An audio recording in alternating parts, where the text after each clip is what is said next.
Bonjour. Aujourd'hui, on va faire du riz au poivron rouge et à la courgette. Alors, au robot, l'éminceur le plus petit, on va émincer des poivrons rouges et des courgettes épluchées, épépinées, parées. Alors, il vous faut 500 grammes de poivrons rouges émincés. Qu'on va faire cuire dans de l'eau chaude du robinet jusqu'à ce qu'il soit croquant. Ensuite, on épluche en part et on épépine, si elles sont grosses, des courgettes. On garde les pépins pour mettre dans le bouillon à la fin.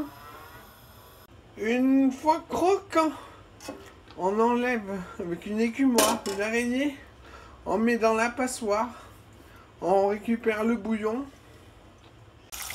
Puis on refroidit sous un jet d'eau froide.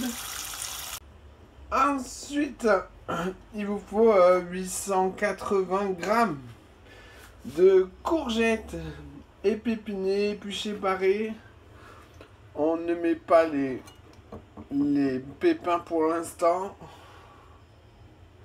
Puis on fait cuire les courgettes dans le même bouillon que les poivrons. En mettant cette fois-ci le couvercle. Je peux pas mettre plus d'eau, alors le couvercle. Jusqu'à ce qu'elle soit croquante. Pendant ce temps, on va hacher grossièrement les poivrons rouges. Alors le plus simple, ici à 3-4 cm, c'est de faire un quadrillage, les horizontales et verticales et les diagonales. Une fois les courgettes croquantes, faites attention, ça va vite. Vous les enlevez du bouillon avec une écumoire, une araignée. On met dans une passoire qu'on met sous un jet d'eau froide. Puis on met le bouillon à réduire jusqu'à ce qu'il soit corsé. On y ajoute les pépins de courgettes. Puis on réserve les légumes au frigo. Et on va faire cuire 400 grammes de riz cru. Une fois le riz cuit, on le refroidit sous un jet d'eau froide. On laisse égoutter. Puis on réunit tout dans un saladier, un grand saladier, un baquet. On va saler, poivrer, mélanger, goûter, recommencer si nécessaire. On va aussi mettre 15 grammes d'ail haché en pesant sans faire la tare.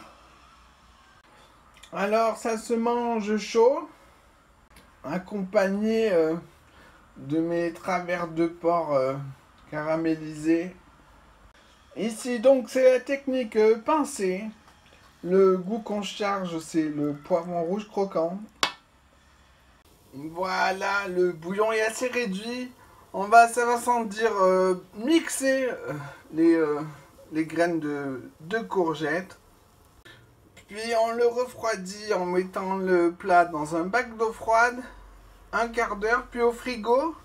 Quand il sera froid, on mettra au congèle avec les autres bouillons.